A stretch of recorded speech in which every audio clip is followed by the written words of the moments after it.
नमस्कार। रेडियो इन्द्रेणीको समाचारमूलक बिहानी प्रस्तुति रेडियो पत्रिका हाम्रो परिवेशमा सहकर्मी छवि पुरीसँगै लक्ष्मी केसीको यहाँलाई हार्दिक स्वागत छ। इन्द्रेणी एफएम 92.4 मेगाहर्जबाट उत्पादन तथा प्रसारण भइरहेको हाम्रो परिवेशमा हामी विभिन्न समाचारहरूका साथ उपस्थित भएका छौं। दाङबाट प्रकाशित अखबार, अनलाइन संस्करणमा प्रकाशित समाचार तथा रेडियो इन्द्रेणीको समाचार डेस्कमा तयार पारिएका समाचारहरूको संगालो हाम्रो परिवेश तपाईँ Indreni FM 92.4 megahertz, indrenifm.com.np mobile application, सामाजिक सञ्जाल तथा दाङ देउखुरीको गढवामा रहेको रेडियो साझा आवाज 88.3 मेगाहर्ज र रेडियो राप्ती 98.4 मेगाहर्ज लालमटियाबाट पनि हामीलाई अहिले तपाईँ एकैसाथ सुनिरहनु भएको छ। हाम्रो परिवेश सुरु गरौं आजका प्रमुख खबर शीर्षकहरूबाट। दाङको कोइलाबास नाकामा हावाबाट बिजुली उत्पादनका लागि सफल परीक्षण। 24 घण्टा विद्युत उत्पादन गरी आपूर्ति सहज बनाउने गरी हावाबाट विद्युत उत्पादनको काम थालनी।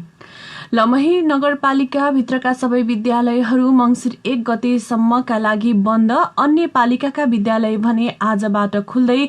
कक्षा 12 को आसन्न परीक्षा मर्यादित र कोरोनाबाट सुरक्षित रूपमा सञ्चालन गर्नुपर्ने सुझाव। फूलको मागमा कमी र स्वदेशी उत्पादन राम्रो रहेकाले यस वर्षको तिहारमा भारतबाट फूल आयात नहुने। विज्ञापन रहित क्लिन फिड पूर्ण रूपमा कार्यान्वयनमा आएपछि शुल्क बढ्ने सक्ने संकेत। र दाङका 34 सहित मुलुकभर 2508 जनामा कोरोना भाइरसको संक्रमण पुष्टि। आज हामीलाई दाङबाट प्रकाशित हुने दैनिक पत्रिकामा गणतन्त्र दैनिक र गोरक्ष राष्ट्रिय दैनिक पत्रिका स्टुडियोमा प्राप्त छ। अन्य पत्र पत्रिका प्राप्त भएको छैन। पत्र पत्रिकाले छापेका समाचार, इन्द्रेणी न्यूज डेस्क भित्र रहेका समाचार तथा अनलाइन संस्करणमा प्रकाशित समाचार हाम्रो परिवेशमा रहनेछ। सुरुमा लागौं आजका पत्र पत्रिकाले छापेका समाचार शीर्षकतर्फ। गोरक्ष राष्ट्रिय दैनिक पत्रिकाले खसीबोका निर्यातपछि धान खरिद शीर्षकको समाचार प्रकाशित गरेको छ। सर्दै राजधानी लुम्बिनी प्रदेशको हिउँदे अधिवेशन दाङमै शीर्षकको समाचार आजको अंकमा प्रकाशित गर्दा सार्वजनिक सवारीमा अनिवार्य भाडा दर शीर्षकको समाचार प्रकाशित गरेको छ। अन्य शीर्षकका समाचार पनि आजको अंकमा समेटिएको छ।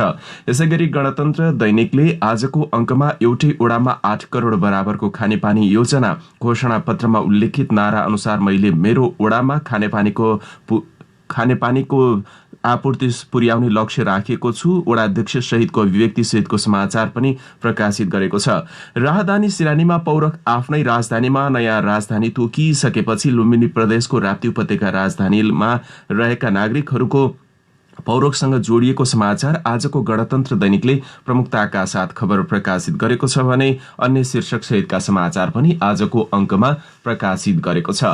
पत्र पत्रिकामा छापिएका समाचार सँगसँगै इन्द्रेणी न्यूज डेस्कमा रहेका समाचार हाम्रो परिवेशमा छ। सुरुमा लागौं पत्र पत्रिकाले छापेका भन्दा अन्य शीर्षकको समाचार। सगरमाथाको वास्तविक उचाइ मापनको तयारी र यसको घोषणाको काम अब अन्तिम चरणमा पुगेको समाचार इन्द्रेणी न्यूज डेस्कमा छ। यही समाचार पहिलो बनाएका छौं। सरकारले विश्वको सर्वोच्च शिखर सगरमाथाको नयाँ उचाइको घोषणा छिट्टै गर्ने भएको छ। सगरमाथाको उचाइ मापनको काम सम्पन्न भई घोषणाको तयारी भइरहेको भूमि व्यवस्था, सहकारी र गरिबी निवारण मन्त्रालयले जनाएको छ। सगरमाथाको उचाइ मापनको क्रममा लेभलिङ, ग्रेभिटी तथ्याङ्कहरूको प्रोसेसिङ गर्ने तथा त्रुटिहरूलाई हटाउने काम भइसकेका छन्। 1 महिनाभित्रमा सगरमाथाको उचाइ घोषणा गर्ने तयारी भइसकेको नापी विभागले जनाएको छ। अहिलेसम्म सगरमाथाको उचाइ 8848 मिटर हो। 2072 सालमा गएको भूकम्प लगायत अन्य कारणले समेत उचाइमा केही धेरै थोर हुन सक्ने भएकाले सगरमाथाको पुनः मापन शुरू गरिएको खबर इन्द्रेणी न्यूज डेस्कमा रहेको छ। दाङको कोइलाबास क्षेत्रमा हावाबाट बिजुली उत्पादनका लागि सफल परीक्षण भएको छ। कोइलाबासमा बिजुलीको सहज व्यवस्थापनका लागि भन्दै पहिलो चरणमा गरिएको परीक्षण सफल भएको हो। 2 वर्ष अघि जडान गरिएको उक्त उपकरणले परीक्षण गर्दा सफल देखिएको छ। हावाबाट बिजुली उत्पादन गर्ने काम पहिलो चरणमा सफल भएको जानकारी सहितको पत्र गढवा गाउँपालिकामा आइपुगेको छ। कोइलाबास क्षेत्रका नागरिकलाई लक्षित गर्दै 24 घण्टा विद्युतको सहज आपूर्तिका लागि हावाबाट विद्युत उत्पादनको काम शुरू भएको छ। हावाबाट विद्युत उत्पादन भए 250 भन्दा बढी घरधुरी प्रत्यक्ष लाभान्वित हुनेछन्। विद्युत उत्पादनका लागि 200 फिट अग्लो टावर निर्माण भएर परीक्षणका लागि ट्रान्समिटर समेत जडान भइसकेको छ। कोइलाबास नाका विद्युतको सेवा त्यहाँ रहे पनि सहज विद्युत आपूर्ति हुन नसक्दा त्यहाँका नागरिकहरू लाभान्वित हुन सकिरहेका थिएनन्। प्रत्यक्ष लाभ लिन नसक्दा अहिले वैकल्पिक माध्यमबाट हावाबाट बिजुली बिजुली उत्पादनको काम सुरु भएको हो। गढवा गाउँपालिका वडा नम्बर 8 कोइलाबास नाका कुनै समय निकै चलायमान रहे पनि पछिल्लो समय त्यहाँको सबै क्षेत्र सुनसान प्राय रहेको थियो। अहिले स्थानीय सरकार आइसकेपछि त्यहाँका पूर्वाधार, विकास, सुशासन, समृद्धिका कुराहरूमा फेरि गतिविधि चलायमान भन्न थालेपछि त्यहाँको सबै क्षेत्रहरू बिस्तारै फेरि सक्रिय बन्न थालेको छ। तर आर्थिक दृष्टिकोणले त्यहाँको नाका सुचारू गर्न नसक्दा अहिले पनि त्यहाँको आर्थिक स्थिति दूरगामी रूपमा प्रभाव नपर्ने संकेत देखा परेकाले कूटनीतिक रूपमा पनि भन्सार सुचारू गर्ने गरी काम थालनी गर्नका लागि सम्बन्धित निजी क्षेत्रले पनि पहल सुरु गरिसकेका छन्। प्रदेश 5 को थाई राजधानी लुम्बिनी प्रदेश राखिसकेपछि दाङको राप्ती उपत्यका राजधानी घोषणा भइसकेपछि अब त्यहाँको आर्थिक क्षेत्रलाई कसरी सुचारू गर्ने भन्ने विषयमा पनि विभिन्न खालका प्रयासहरू भइरहेका छन्। भौगोलिक दृष्टिकोणले दुर्गम मानिए पनि अहिले बाटोघाटो पुगिसकेकाले सुगम बनिसकेको छ। सदरमुकाम घोराहीदेखि करिब 56 किलोमिटर रहेको उक्त नाकालाई अब बाटोघाटोको दृष्टिकोणले पनि नजिक मान्न थालिएको छ, जसका लागि त्यहाँका सबै क्षेत्रहरू चलायमान बनाउनु पर्ने देखिन्छ। हावाबाट बिजुली निकाल्नेदेखि बाटोघाटो, पानी, सहज आपूर्ति, शिक्षा, स्वास्थ्यका दृष्टिकोणले सबै क्षेत्र पुर्याउन सकिने गरी काम भइरहेको छ। यसै सन्दर्भमा केही बेर अघि मात्रै टेलिफोन सम्पर्क गरी गढवा गाउँपालिका वडा नम्बर 8 का वडाध्यक्ष सद्दाम सिद्दिकीलाई हावाबाट बिजुली निकाल्ने कामका लागि कहाँबाट कसरी यो सम्भव भयो र त्यहाँको विकासका लागि यहाँले अहिलेसम्म के कस्ता पहल गरिरहनु भएको छ भनेर सुरुमै मैले सोधेको छु। यो चाहिँ वर्ल्ड ब्याङ्कले हैन डोनेट गरेको आजभन्दा 2 वर्ष पहिले यो जस्तो विकट क्षेत्रलाई हैन विशेष गरी मध्यनजर गरेर यो टावर जस्तो छ एउटा टावर हालेको त्यो बेला र यो उता मुस्ताङतिर पनि हजुरको हालेको छ र अहिले त्यो चाहिँ 2 वर्षसम्म चेक गर्नको लागि हालेको अङ्कहरू हालेको छ, मिटरहरू छ। अहिले चाहिँ त्यो सफल भइसकेको छ। अब सफल भइसकेपछि अब अगाडिको कामहरूले अब के अगाडि गर्छ भनेर भन्नुभएको छ। फेरि बिजुलीको प्रयोग हेर्दाखेरि त्यहाँ पर्याप्त बिजुली नभएको, त्यसले गर्दाखेरि अरू समस्या पनि भएको पटक पटक गुनासो आउने गरेको थियो। त्यो समस्या अब हल हुने हो? हजुर हजुर, समस्या चाहिँ हल हुने। यो विशेष गरी नाकालाई मध्यनजर गरेर यहाँ उसलाई राख्न खोजेको विशेष गरी त्यो हो। जस्तो यो अन्य नाकामा पनि जस्तो पहुँच विद्युतको पहुँच नपुगेको ठाउँ हो। यो वास्तव भन्ने कुरा यो चाहिँ जहाँ विद्युतको पहुँच छैन त्यहाँ लगाउनु पर्ने हो वास्तवमा। अब उहाँहरूले त्यो बेला भएन, एकपल्ट चिठी गर भनेर लगाएको चिज हो यो। अब त्यो नाका क्षेत्र तपाईँको वडा विकट पनि छ, त्यहीको तपाईँ स्थानीय पनि हुनुहुन्छ। समस्या कहाँबाट कहाँ थियो र कस्तो भयो भन्ने कुरा पनि तपाईँले नजिकबाट बुझ्नु भएको होला। तपाईँ जनप्रतिनिधि भएर आइसकेपछि यो 3 वर्षको अवस्थामा के कुराहरू गर्न भ्याउनु भयो र के गर्दै हुनुहुन्छ? सर्वप्रथम त मैले खानेपानीमा हात हालेको। यहाँको जुन मुख्य हैन समस्या थियो त्यो बेला र अहिले हामी 3 वर्ष भयो खानेपानीलाई गर्दा काम गर्दा 2 वर्ष भनौँ। अहिले हामी चाहिँ अन्तिम चरणमा छौँ। अब खानेपानीको अब घर घरमा पाइपलाइन विस्तार गर्न मात्र बाँकी छ र विशेष गरी अब अन्य भौतिक निर्माणदेखि लिएर भयो होइन, बाटोघाटो भयो, ती समस्याहरू अहिलेसम्म होइन छैन, त्यस्तो देखिएको छैन। बाटो पनि हजुरको बनिसक्यो। हिजोको दिनमा हामी गढवा जान 4-5 घन्टा लाग्थ्यो भने अब हामी आधा घन्टामा गढवा पुगिरहेछौँ। त्यसपछि हजुरको नागा क्षेत्रमा विद्युत थिएन। अहिले हामी होइन विद्युतको पहुँच पनि त्यहाँ पुगाइसकेको छौँ। नागा क्षेत्रमा अन्य जुन हाम्रो 8 नम्बर वडामा पर्छ त्यसै कुरा गर्दाखेरि अब हामीलाई गर्नुपर्ने भने चाहिँ अब हामीलाई कसरी हुन्छ यो कोइलाबासको भन्सारलाई होइन कोइलासको यो नाकालाई सुचारू गर्नु पर्यो। हामीले गर्नुपर्ने भने चाहिँ किनभने यो नाका सुचारू नभएपछि कुनै अस्तित्व नै रहन्न। बाटो बनेको लुम्बिनी प्रदेशको होइन मुख्यद्वार होइन भनौँ, एक हिसाबले हामी नजिक छौँ। लुम्बिनी प्रदेशबाट राजधानीबाट नजिक भने चाहिँ कोइलाबास बोर्डर हो। विशेष गरी यो नाकालाई चाँडीभन्दा चाँडी खुलाउनु पर्यो।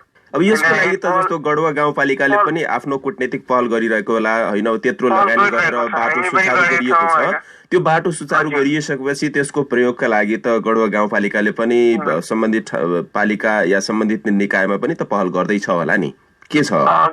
गरिरहेको छ पहल, हामी पनि गरिरहेको छ, उद्योग वाणिज्य सङ्घले पनि गरिरहेको छ। अब सांसदहरूले पनि होइन, हामीले डगडगाइरहेको छ, उहाँहरूले पनि गरिरहनु भएको छ। सबैले सोचिरहनु भएको छ होइन, यस कोइलावासलाई कसरी फेरि पूर्ण जीवन दिने भनेर सबैको हात मैलो भइरहेको छ भनौँ होइन। किन एक मात्र हामीले एउटा वडा अध्यक्षले गरेर मात्रै हुँदैन, समग्र सबैको साथ भएपछि होइन त्यो ठाउँमा विकास पनि हुन्छ। र अहिले चाहिँ सबैले हेरिरहनु भएको छ भनौँ यो ठाउँलाई। विशेष गरी यहाँ अलिकति मैले थोरै कुरा नागरिकता विषयमा जोड्न खोजेँ। यहाँको विषयमा यहाँ 40% होइन 30% 40% नागरिकहरूको नागरिकतै छैन, नागरिकता विहीन हुनुहुन्छ अहिले। विशेष अहिले भनेपछि अहिले कोइलावासको उसमा हेर्दाखेरि मुख्य समस्या चाहिँ नागरिकता हो यहाँको जनताहरूलाई। जो सदियौंदेखि त्यहाँ बस्नु भएको हो या पछि आएर बस्नु भएको उहाँहरू पहिलेदेखि नै उहाँको जिजुबा बाजेहरू गइसक्नु बितेर छोराहरूको पालो आइसक्यो, छैन नागरिकता। यसको लागि के गर्नुभएको छ? केही पहल त वडाले पनि गर्नुपर्ने होला। वडाबाट हामी 3वटै निकायमा पहल गरिसकेका छौँ। अहिलेसम्म केही उपलब्धि हासिल भएको छैन यो विषयमा चाहिँ। सम्बन्धित निकायले के भन्छ? अब सम्बन्धित निकायले अब के भन्ला हेर्नुहोस्, हजुरको अब जुन संविधानले लेखेको छ होइन, त्यही संविधानले लेखेको हिसाबले हिँड्ने हो। नागरिकताको विषय हजुरलाई नि सुन्नु भएको होला, कतिपय जेल गए होइन, त्यही मिस्टेकले गर्दा नै जेल जाने हो। त्यस कारणले अब जुन संविधानमा लेखेको हिसाबले बनाउँदाखेरि नागरिकता नै लगभग 400 जना वञ्चित हुनुहुन्छ त्यस हिसाबले त। यसले गर्दाखेरि उहाँहरूले अरू अधिकार प्राप्त गर्नका लागि, उपभोग गर्नका लागि उहाँहरू वञ्चित हुनु गाह्रो छ। दैनिक उसमा हजुरलाई गाह्रो छ। सरकारी कुनै काम काजमा हजुरको अब ब्याङ्कमा खातै खोल्नु पर्यो भने चाहिँ मिल्दैन।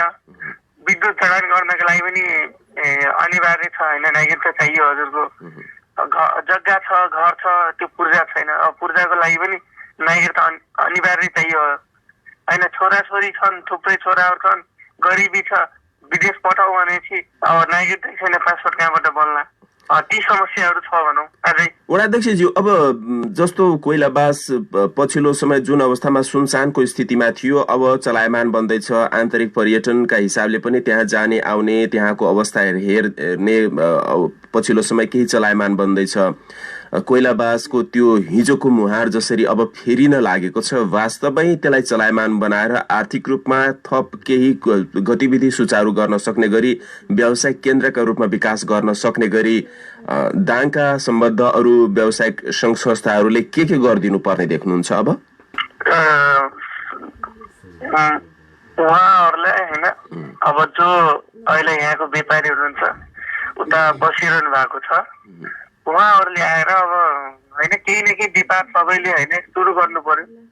पुरानो होइन जिजु बाजेहरूले नुन बोकेर लगेर आएर हामीलाई यति ठुलो बनाउनु भयो, त्यो नुनको अब साझो गरिदिनु पर्यो। यहाँ आएर यो बस्तीलाई एकपटक होइन फेरि पनि अब सकिन्छ भने आफै गर्ने, नत्रै अरूलाई दिने गर्न इच्छुक भएकोहरूलाई।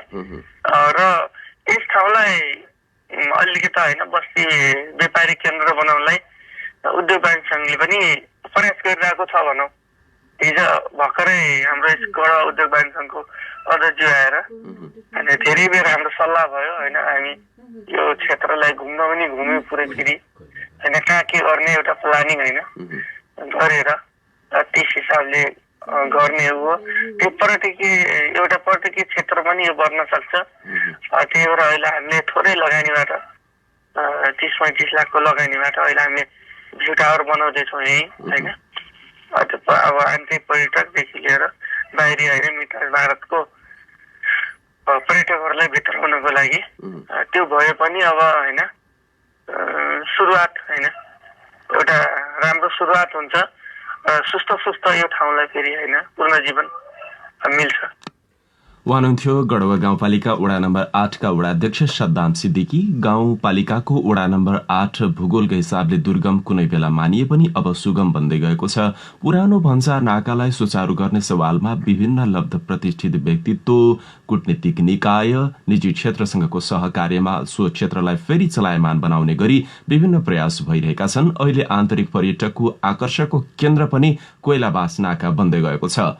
भूगोलकै हिसाबले त्यति टाढा नभए पनि पूर्वाधार बन्न नसक्दा सड़क सञ्जालले गर्दा निकै सकस पछिल्लो समय रहे पनि त्यसलाई फेरि अब सड़क सञ्जालले सहज रूपमा जोड्न सकिएपछि अहिले नागरिकहरूको आवतजावत बढ्दै गएको छ। तर दीर्घकालीन रूपमा त्यहाँको आर्थिक क्षेत्र चलायमान बनाउन र सबल बनाउनका लागि भने आर्थिक गतिविधि चलायमान गराउनु पर्ने देखिएको छ, जसका लागि यी पहलहरू गर्न अति आवश्यक देखिन्छ। अब अन्य समाचार। लमही नगरपालिका भित्रका सबै विद्यालयहरू मंसिर 1 गतेसम्मका लागि बन्द गरिएको लमही नगरपालिकाले जनाएको छ। कोभिड-19 को संक्रमण बढ्दै गइरहेको र जोखिम पनि उत्तिकै रहेको भन्दै विद्यालयहरू मंसिर 1 गतेसम्म स्थगित हुने भएको लमही नगरपालिकाका शिक्षा समितिको शनिबार बसेको बैठकले निर्णय गरेको हो। यसअघि विजया दशमीको अवसरमा कार्तिक 15 गतेसम्म सम्पूर्ण विद्यालयहरूको पठन पाठन स्थगन गर्ने र 16 गतेदेखि सबै विद्यालयहरू सञ्चालन गर्ने लमही नगरपालिकाले निर्देशन दिएको थियो। यता कोरोना भाइरसको जोखिम बढ्दै गएपछि बन्द भएका घोराईका विद्यालयहरू कार्तिक 16 गते आजदेखि खुल्ने भएका छन्। जिल्लामा कोरोना संक्रमित सँगै मृत्युको संख्या समेत बढ्न थालेपछि घोराई उपमहानगरपालिकाले असोजको 25 गतेदेखि कार्तिक 15 गतेसम्मलाई पालिकाभित्रका सम्पूर्ण विद्यालयहरूको पठन पाठन बन्द गर्ने निर्णय गरेको थियो।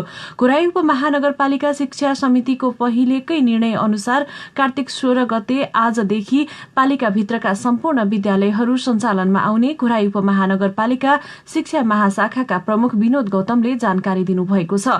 यस्तै बबई, बंगलाचुली लगायतका पालिकाहरूमा पनि आजबाट नै विद्यालय नियमित रूपमा सुचारू हुन लागेको खबर इन्द्रेणी न्यूज डेस्कमा रहेको छ। बजारमा सयपत्री फूलको मागमा कमी र स्वदेशी उत्पादन राम्रो रहेकाले यस वर्षको तिहारमा छिमेकी मुलुक भारतबाट फूल आयात नहुने भएको छ। विगत वर्षको तिहारमा 25 लाख सयपत्री माला खपत भएको भए पनि यस वर्ष भने बजारमा 15 लाख मात्रै मालाको माग खपत हुन सक्ने अनुमान गरिएको छ। माग अनुरूप उत्पादन भएकाले आयातित फूलको आवश्यक नहुने बताइएको हो। तिहारमा प्रयोग हुने सयपत्री, मखमली, गोदावरी फूल मध्ये सयपत्री मात्रै भारतबाट ल्याउने गरिएको थियो। गत वर्षको तिहारमा 25 लाख माला खपत हुँदा 3 लाख माला भारतबाट ल्याइएको थियो। विश्वभर फैलिएको कोरोना भाइरसका कारण यसअघि फूलले बजार नपाए पनि तिहारमा भने स्वदेशी उत्पादनले धान्ने गरेको बताइएको छ। स्थानीय फूल फुलिरहेकाले तिहारका लागि प्रयोग हुने ती फूलहरू पर्याप्त हुने बताइएको छ। व्यवसायीहरूले यस वर्षको पात्रो हेरेर पनि व्यावसायिक रूपमा फूल लगाएका हुँदा फूल राम्रो मात्रामा उत्पादन भएको फ्लोरिकल्चर एसोसिएसनका अध्यक्ष कुमार कसुजु श्रेष्ठले जानकारी गराउनु भएको छ। 4 लाख भन्दा बढी परीक्षार्थी सहभागी हुने कक्षा 12 को आसन्न परीक्षा मर्यादित र कोरोनाबाट सुरक्षित रूपमा सञ्चालन गर्नुपर्ने सुझाव दिएको छ। संक्रमण कायमै रहेको अवस्थामा परीक्षा सञ्चालन हुने भएकाले परीक्षालाई संक्रमणको हिसाबले पनि सुरक्षित बनाउनु पर्ने आवश्यकता औल्याइएको हो। कोरोना भाइरस संक्रमणका कारण गत वैशाखमा हुने गरी तय भएको परीक्षा कार्यतालिका सरकारले स्थगन गरेको थियो। स्थगित उक्त परीक्षा आगामी मंसिर 9 गतेबाट सञ्चालन गरिने कार्यतालिका सार्वजनिक गरिएको छ। राष्ट्रिय परीक्षा बोर्डले कक्षा 12 को परीक्षालाई विगतको भन्दा भिन्न तरिकाले सञ्चालन गर्न लागेको छ। यस पटक विद्यार्थीलाई नजिकको परीक्षा केन्द्र र होम सेन्टरमा परीक्षा दिन लगाइनेछ। यसबाट विद्यार्थीहरूलाई डेरा लिएर बस्नु नपर्ने, धेरै टाढा जानु नपर्ने र परीक्षार्थीका बीचमा धेरै जमघट समेत हुन नपर्ने भएकाले परीक्षालाई स्वास्थ्यको हिसाबले पनि सुरक्षित बनाउन सकिने जनाइएको खबर इन्द्रेणी न्यूज डेस्कमा रहेको छ। हिजो विश्व शहरीकरण दिवस 2020 नेपाल सहित विश्वभरका विभिन्न कार्यक्रम गरी मनाइएको छ। विश्वमा अहिले कोरोनाको कहर फैलिदो संक्रमणका कारण औपचारिक कार्यक्रम नभए पनि विभिन्न फोरम तथा भर्चुअल माध्यमबाट कार्यक्रम गरिएको हो। विश्वभर विश्व शहरीकरण दिवस आफ्नो शहर र समुदायलाई जोगाएर राखौं र महत्व दिउँ भन्ने नाराका साथ मनाइरहँदा नेपालले भने समृद्धि र सुखी जीवनको आधार हाम्रा समुदाय र शहर भन्ने नाराका साथ विश्व शहरीकरण दिवस मनाएको छ। 31 अक्टोबर 2014 मा पहिलो शहरीकरण दिवस मनाइएको थियो। 7औं विश्व शहरीकरण दिवस हिजो मनाइएको हो। व्यवस्थित शहर भन्ने बित्तिकै जनमैत्री, पर्यावरण मैत्री र वैज्ञानिक व्यवस्थापन भन्ने बुझिए पनि पछिल्लो समय अव्यवस्थित शहरीकरणका कारण मानिसहरूको उड बस लगायत विभिन्न खालका समस्या उत्पन्न भइरहँदा व्यवस्थित शहरको अवधारणा पछिल्लो समय संघीय सरकार आइसकेपछि बनाउन थालिए पनि तत्कालीन अवस्थामा गरिएका क्रियाकलापले थप समस्या देखिएको छ, जसका लागि पनि अहिलेको समयमा व्यवस्थित शहर बनाउन चुनौतीपूर्ण देखिएको इन्द्रेणी न्यूज डेस्कमा समाचार छ। दाङको गढवा गाउँपालिका वडा नम्बर 1 अन्तर्गत 6 वटा गाउँमा खानेपानी योजनाका काम सम्पन्न भएको छ। करिब 8 करोड 23 लाखको लागतमा वडा नम्बर 1 मा मात्रै 6 वटा खानेपानी योजनाहरू सम्पन्न भएका छन्। अब घर घरमा धारा र मिटर जडान गरी जनताको घर दैलोमा शुद्ध खानेपानी पुर्याउने तयारीमा रहेको गढवा गाउँपालिका वडा नम्बर 1 का वडा अध्यक्ष बाबुराम अधिकारीले जानकारी दिनुभयो। एउटै वडामा 8 करोड बराबरको खानेपानी योजना गणतन्त्र दैनिकमा खबर छ। विज्ञापन रहित क्लिन फिड पूर्ण रूपमा कार्यान्वयनमा आएपछि शुल्क बढ्ने टेलिभिजन वितरकहरूले संकेत गरेका छन्। विदेशी च्यानलहरूले नेपालका लागि छुट्टै क्लिन फिड दिँदा खर्च बढ्ने भएकाले शुल्क बढ्न सक्ने तर्फ वितरकहरूको तर्क छ। यसबाहेक विज्ञापन नीति लागू भएपछि स्वदेशी च्यानलमा विदेशी विज्ञापन प्रसारण हुन नदिन र समग्र विज्ञापन बजारको व्यवस्थापन तथा नियमनको लागि चुनौती समेत बढेको विज्ञहरूको भनाइ छ। नेपालमा प्रसारण हुने विदेशी टेलिभिजन प्रसारणमा विज्ञापन रहित क्लिन फिड नीति लागू भएको एक हप्ता पुगिरहँदा पनि कतिपय च्यानलहरूले अझै पनि क्लिन फिडका लागि आवश्यक उपकरण जडान गरी नसक्दा प्रसारण बन्दको अवस्थामा छ। क्लिन फिडका लागि प्रयोग हुने उपकरणको लागत उच्च हुने, सञ्चालन लागत र स्याटेलाइटको लागत बढ्ने भएकाले ग्राहकले तिर्नुपर्ने शुल्क पनि बढ्न सक्ने टेलिभिजन वितरकहरूको तर्क रहेको छ। नेपाल केबल टेलिभिजन व्यवसायी महासंघका अध्यक्ष ध्रुव शर्माले क्लिन फिडका लागि टेलिभिजन प्रसारकहरूले प्रविधिमा ठूलो लगानी गर्नुपर्दा खर्च बढेको तर्क गर्नुभयो। अहिलेको शुल्कमा 25 देखि 30% सम्म वृद्धि हुन सक्ने उहाँले बताउनु भएको छ। दाङसञ्चार.com मा समाचार छ। महानगरीय ट्राफिक प्रहरी महाशाखाले सार्वजनिक यात्रुवाहक सवारी साधनमा भाडा दरको विवरण लिस्ट नभएमा कारबाही गर्ने भएको छ। शुक्रबारदेखि अभियानकै रूपमा थालनी गरी 429 वटा सवारी साधनमा टाँसेको र शनिबार पनि उक्त अभियानलाई निरन्तरता दिइरहेको महाशाखाले जारी गरेको विज्ञप्तिमा उल्लेख छ। सार्वजनिक सवारी साधनले नियम विपरीत चरको भाडा लिने गरेको गुनासो व्यवस्थापन गर्न तथा यात्रुलाई आफ्नो गन्तव्यसम्मको भाडादर सजिलै थाहा पाए ठगिनबाट रोकिनका लागि यात्रुले देखिने स्थानमा भाडादरको लिस्ट सवारीमा अनिवार्य राख्न लगाइएको ट्राफिक महाशाखाका प्रमुख एसएसपी भीमप्रसाद ढकालले बताउनुभयो। उहाँले सवारी साधनले त्यस्तो लिस्ट नराखेको पाइए नियमअनुसार कारबाही गरिने जानकारी दिनुभयो। यात्रुवाहक सवारी साधनले प्रचलित तोकेको भन्दा बढी भाडा लिने, आरक्षण सिट नराख्ने र राखे पनि कार्यान्वयन नगर्ने, क्षमता भन्दा बढी यात्रु राख्ने र ट्राफिक नियम उल्लङ्घन गर्ने गरेको भन्दै काठमाडौँ उपत्यकामा कडा निगरानी तथा चेक जाँच गरिरहेको महाशाखाका प्रवक्ता प्रहरी उपरीक्षक रामेश्वर प्रसाद यादवले जानकारी दिनुभयो। सार्वजनिक सवारीमा अनिवार्य भाडा दर गोरक्ष दैनिकमा खबर छ। दाङमा 34 जना सहित देशभर 2508 कोरोना संक्रमित हिजो भेटिएका छन्। 9279 जनाको परीक्षण गर्दा 2508 कोरोना संक्रमित पुष्टि भएको बताइएको छ। यो सँगै नेपालमा कोरोना संक्रमितको संख्या 1,70,743 पुगेको छ। पछिल्लो 24 घण्टामा 2264 कोरोना संक्रमित कोरोना मुक्त भएका छन्। यो सँगै कोरोना मुक्त हुनेको संख्या 1,31,222 पुगेको छ।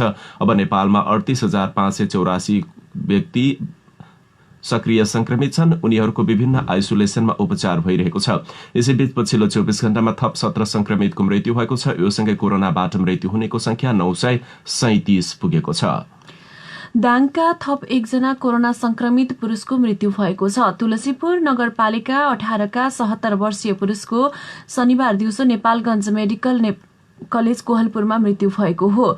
कार्तिकको 13 गते अस्पताल भर्ना भएका उनलाई कोरोना संक्रमण भएको शनिबार बिहान मात्र पुष्टि भएको थियो। यसअघि दाङकै घोराई उपमहानगरपालिका 4 का 77 वर्षीय पुरुषको नेपालगञ्ज मेडिकल कलेज कोहलपुरमै शनिबार बिहान 5 बजे मृत्यु भएको थियो। यो सँगै जिल्लामा कोरोनाबाट ज्यान गुमाउनेको संख्या 10 पुगेको खबर इन्द्रेणी न्यूज डेस्कमा रहेको छ।